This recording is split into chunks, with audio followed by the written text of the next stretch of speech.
आषाढी वारीनिमित्त विठुरायाच्या दर्शनासाठी राज्याच्या कानाकोपऱ्यातून लाखो वारकरी पंढरपुरात दाखल होत असताना या वारकऱ्यांची सेवा करण्याच्या उद्देशानं उपमुख्यमंत्री एकनाथ शिंदे आणि खासदार डॉक्टर श्रीकांत शिंदे यांच्या मार्गदर्शनाखाली ठाण्यातील कोपरी पचपाखाडी विधानसभा मतदारसंघातील शिवसेना पदाधिकारी आणि कार्यकर्त्यांनी पंढरपूर इथे अन्नदान आणि मोफत आरोग्य सेवा उपक्रमाचं आयोजन केलं होतं। या उपक्रमाला वारकऱ्यांचा उत्स्फूर्त प्रतिसाद मिळाला।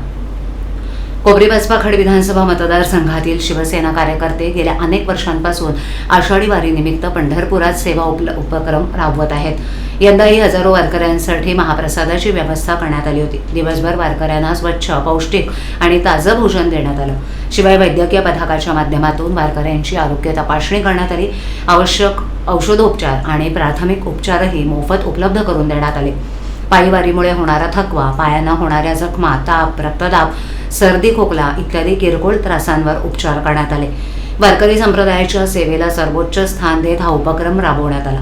वारकऱ्यांची सेवा हीच विठ्ठलाची सेवा या भावनेतून शिवसैनिकांनी दिवसभर वारकऱ्यांची मनोभावे सेवा केली।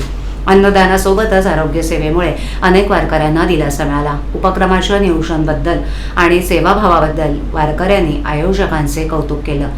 या सेवाभावी उपक्रमात ठाणे महानगरपालिकेच्या महापौर शर्मिला पिंपळकर, शिवसेना सचिव राम रेपाळे, ठाणे उपशहर प्रमुख जयप्रकाश कोटवानी, कोपरी पचपाखाडी युवा सेनेचे युवा अधिकारी ऋषिकेश माने, माजी उपमहापौर रमाकांत मडवी, रोहित पिंपळकर, संदीप शेलार, विकास पाटील, संतोष बोडके, गणेश मुकादम, सुशांत मोरे यांच्यासह शिवसेनेचे अनेक पदाधिकारी, महिला पदाधिकारी आणि कार्यकर्ते मोठ्या संख्येनं सहभागी झाले होते।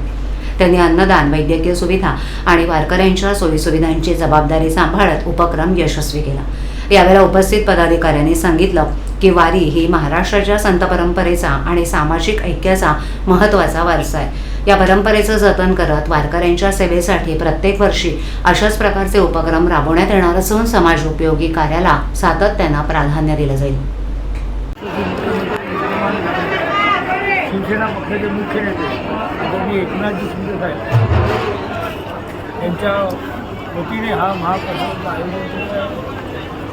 शिंदे साहेब मुख्यमंत्री झाल्यानंतर त्यांनी कधीच VIP दर्शनाचा अट्टहास केला नाही, परंतु वारकरी येण्याच्या अगोदर, आषाढी येण्याच्या अगोदर 15 दिवसापासून आपल्या वारकरी बांधवांना स्वच्छतेचा सुविधा मिळते की नाही, स्वच्छ पाणी मिळते की नाही आणि पोटभर आलेल्याला अन्न मिळते की नाही याच्याकडे कटाक्षाने बघणारे एकमेव मुख्यमंत्री ते म्हणजे महाराष्ट्राचे मुख्यमंत्री एकनाथ शिंदे आणि त्यांच्या मुख्यमंत्रीपदाच्या कारकिर्दीमध्ये आपण बघितलं आहे की वारी स्वच्छ व्हावी, सुंदर व्हावी, निर्मळ व्हावी, आनंदवारी व्हावी आणि आरोग्यमय वारी व्हावी यासाठी साहेबांनी सप्ताहातर्फे 8, 10, 15 दिवस अगोदर येतात, परंतु आमच्यासारख्या 10 ते 15 टीम गेले वारीच्या 1 महिना अगोदरपासून कामाला लागतात आणि वारकऱ्यांसाठी सुविधा मिळण्यासाठी संपूर्णपणे बारीक लक्ष आदरणीय शिंदेसाहेब देत असतात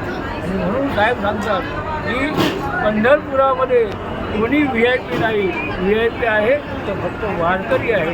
म्हणून साहेबांनी मुखदर्शन घेतलं आणि आम्हीसुद्धा मंदिराभोवती प्रदक्षिणा मांडून नतमस्तक झालो आणि वारकऱ्यांची सेवा कशी करता येईल त्याच्याकडे आमचं पूर्णपणे लक्ष आहे आणि मानाच्या पालख्यालासुद्धा अनुदान देण्याचं काम कोणी केलं असेल तर आदरणीय एकनाथ शिंदे साहेबांनी केलं आहे। म्हणजे अशा प्रकारे गोरगरिबांसाठी, कष्टकऱ्यांसाठी, शेतकऱ्यांसाठी, वारकऱ्यांसाठी 24/7 अहोरात्र झटणारा एकमेव संवेदनशील व्यक्तिमत्व आहे ते म्हणजे एकनाथ शिंदे साहेब।